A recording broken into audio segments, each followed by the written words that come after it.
Colbyjack.net is proud to present From the Flames by Trisha M. Wilson. The people of the fire, the Blesa, led by their queens, have ruled the island of Alfeyju and oppressed the Driva, the people of the ice, for more than 16 generations. With the Drivian King in hiding and little hope on the horizon, the Driva looked to one person to save them from the vile Blesa, the Diviana. According to legend, the divinely gifted Diviana will one day overthrow the Blesa and restore the Drivian King to his rightful throne. But with the search having lasted for more than 400 years, will the Diviana ever come to light? Willow is the slave of the Raskpil family. Bought at the age of 4, 20 years have passed since her life irrevocably changed. Her existence is no worse than any other slave, but within, Willow wonders if there isn't something more she should be doing with her life other than serving the ungrateful. Ordered to travel with her master's family to Sondertoft, so her master's adult children can take part in an ancient rite of passage, Willow is shocked when she learns that she too must participate. Will she fail, as all before her have? Will she rise to the challenge and become stronger after passing through the flames? Episode 45, Chapter 25, Concealed Kitty. The group walked in silence for a couple hours before Sigurd finally asked about the snowstorm. "When you said you sent a snowstorm at them, what did you mean exactly?" "I meant exactly what I said," Willow responded. "I sent a snowstorm at them." "Yes, but how?" he asked in an exasperated voice. "Did you create it out of thin air? Was it coming toward us and you just redirected it? What did you do?" Huffing out a breath, Willow called ahead to Adelina and asked, "How much farther, Adelina?" 6, 7 hours, if we stop minimally," she said. "Let's take a break," Willow suggested. "While we rest, I can answer all your questions." "Fine, I'm going hunting. I'll be back in half an hour," Adelina replied. "Be ready to leave when I return."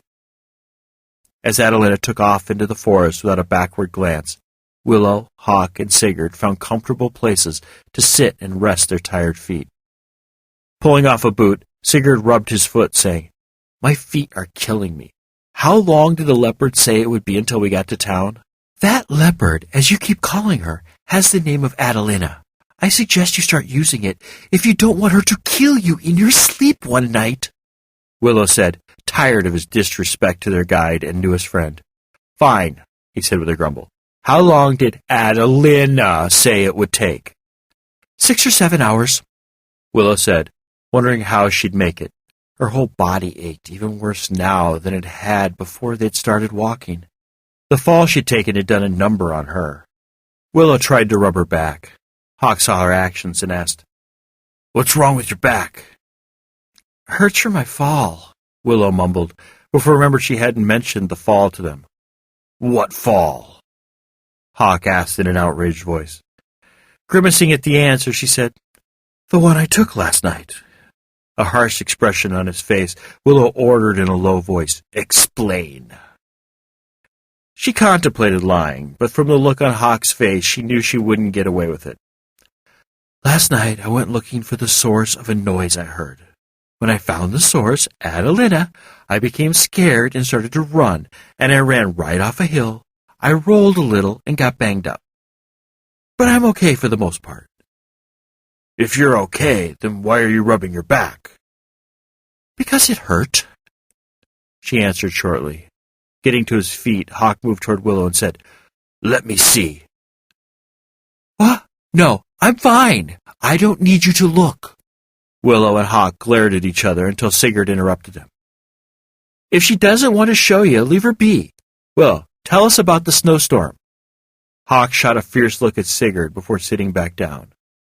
From his expression, Willow knew the fight wasn't over, only delayed until he could get her alone.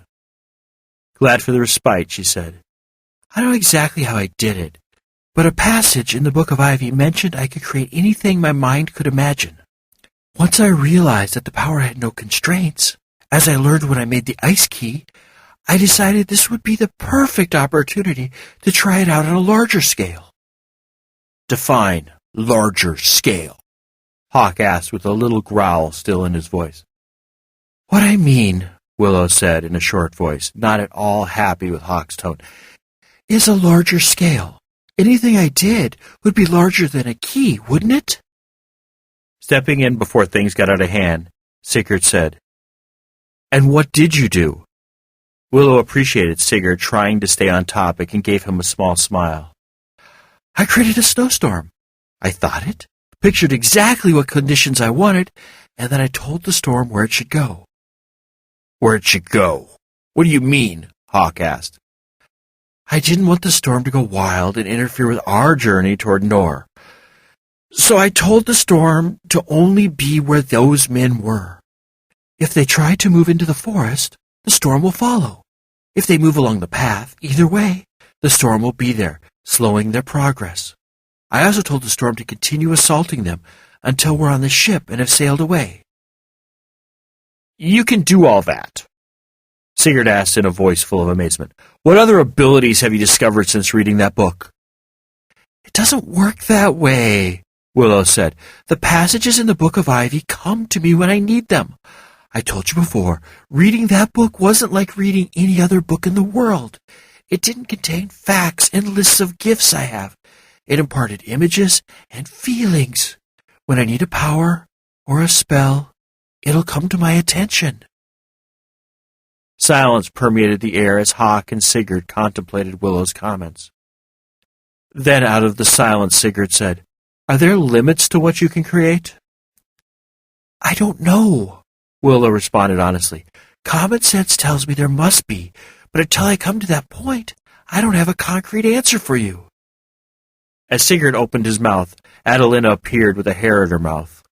Looking at Willow, she said, Break time over.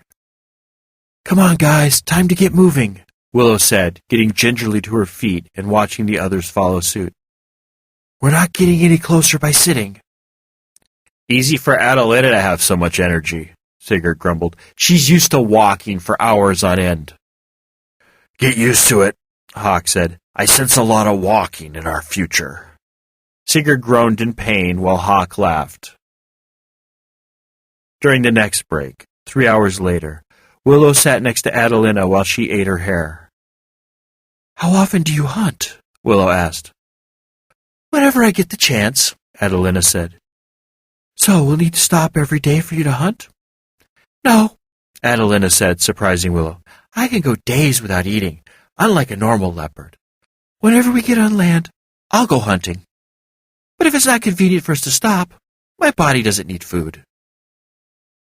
Must be helpful in the winter when food can be hard to find. Very, Adelina said, before turning all her attention to eating. Night had approached and settled upon the group, and they still hadn't made it to Nor. How much longer? Sigurd asked in a whining voice. Tell the boy we'll be there in about 10 minutes, unless I have to stop to kill him.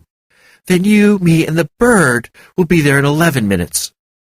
It will only be a few more minutes, Willow told Sigurd, trying not to drag her own feet.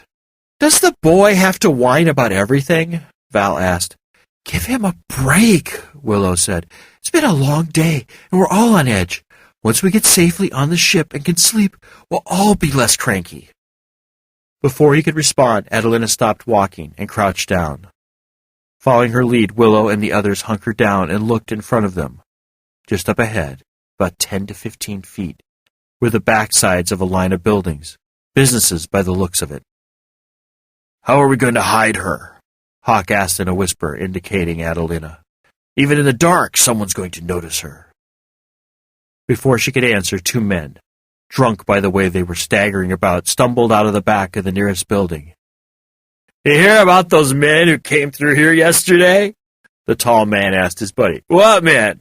The short man asked very loudly. Shush! He yelled, looking around to make sure nobody had heard his friend. Not so loud! You want to let the whole village know?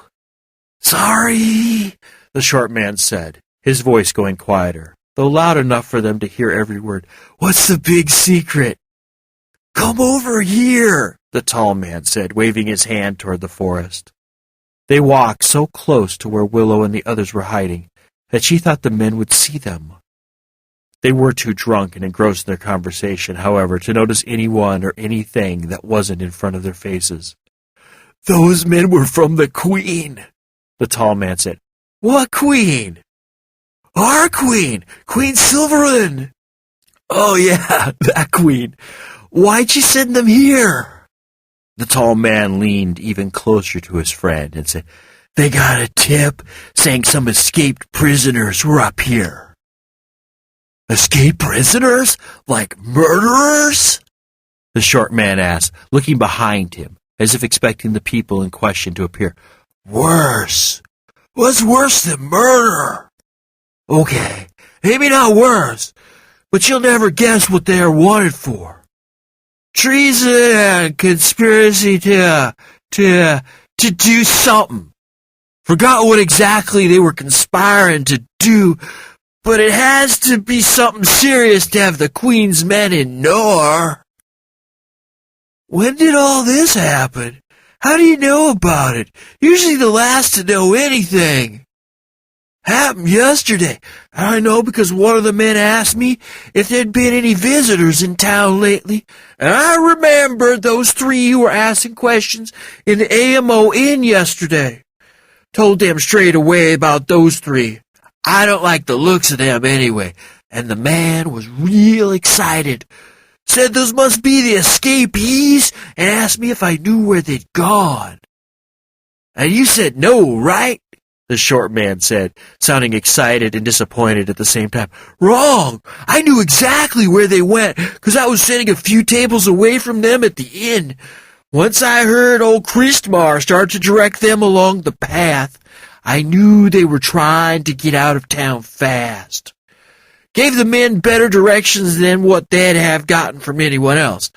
From what Chris told those criminals, I'd be real surprised if they hadn't gotten lost, and are real happy the Queen's men came along to rescue them." The two men laughed and staggered away. Waiting until they were out of sight, Willow whispered, "At least we know how they found us." "That's all well and good, but we've got bigger problems," Sigurd said. "What if there are men still in town? What about the ship? It's not exactly inconspicuous. Anyone who sees it will remember it and know where we are." "Thanks for listing all our problems," Hawk said bitingly. "We can't do much about them from here, can we?" "No, but—" "Stop it, you two!" Willow broke in. "Right now, our focus should be on getting to the ship. I have a plan, if either of you care to listen." When neither man said anything, Willow took their silence as willingness to listen. "We go one by one to the ship. Hawk, you go first, so that the ship can take off the second we're all aboard. Also, tell them about Adelina. We don't need them going crazy or trying to attack her, because we were too dumb not to warn them beforehand." "Right," Hawk said. "Then a few minutes later, Sigurd will go, and after he's on board, Adelina and I will come." "You're forgetting something," Sigurd said. "What?" "Hiding Adelina. How's that going to work exactly?" "I've got a plan," Willow said. Sigurd started to ask more questions, but she said, "If it doesn't work, I'll come up with something else. Right now, we need to move." Hawk got to his feet, pulled up the hood of his cloak, and walked around Willow and Adelina. Before leaving the forest, he said, "Good luck. See you in a little bit." "Go," Willow said, seeing nobody in sight. Hawk stepped gingerly out of the forest. Sticking as close to the shadows as he could, he walked toward the pier, only leaving their sight as he turned down an alley. Sigurd shifted positions and said, "How long should I wait?" "At least 10 minutes. We need to give him enough time to get to the ship." The minutes crawled as Willow, Sigurd, and Adelina watched a variety of people pass by their position, most of them drunk. Then, when the way was clear again, Willow said, "Go!" Following Hawk's actions, Sigurd pulled up his hood and stuck close to the shadows. Willow waited until he had turned down the alley before turning her attention to Adelina. "Follow me," she said. Willow moved deeper into the forest, away from where they'd been hiding. She sensed the leopard following and didn't stop walking until she couldn't see the buildings anymore. If they couldn't see the buildings, then anyone walking along them wouldn't be able to see Willow or Adelina. "What's the plan?" Adelina asked. "I'm going to try to conceal you." "You know how to do that? Then why all the cloak and dagger with a boy and bird?" "I don't know if this is going to work," she responded. "I've never done it before, but during the walk I decided that if I could sense people concealed by a magical barrier, then why couldn't I also conceal someone?" "You've never done this before," Adelina said slowly. "Well, that's comforting."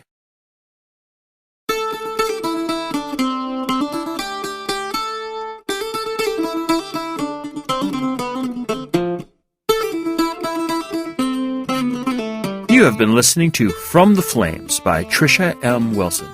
Read, recorded, mastered, encoded, and produced by Colbyjack.net.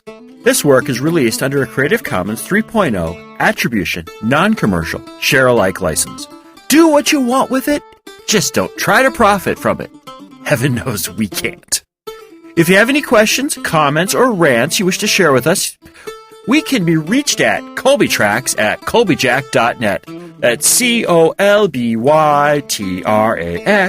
@COLBYJACK.net. Yep, I sing it too.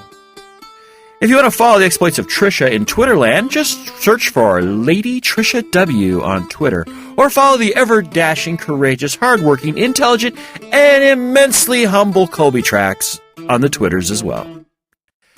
If you find that you can't just wait to find out what will happen with Willow, the strong dude and the annoying dude, be heartened to know that From the Flames is available from Amazon, Barnes & Noble, and Smashwords, as well as from our little shop.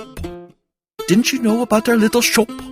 Why, yes, we have a little shop located at shop. That's shop.colbyjack.net. That's shop.colbyjack.net. Yeah, real original there. There you will find the latest ebook versions of all our works in both Mobi and ebook, all DRM-free, as well as audiobook versions of such works as Firmware Hijacked and Proxy, as well, naturally, as well as From the Flames. The audiobooks differ from the podcasts in that the headers and bumpers only run once, and the episodes are grouped into hour-long episodes for easy burning to CD or for downloading on the go. If you find you don't need any stuff, but just want to thank us monetarily for our efforts here, just head on over to Colbyjack.net, select either audio or visual, and look for the donate button located on the blog roll. Well, anyway, thank you for listening, have a wonderful week, and remember to be fabulous.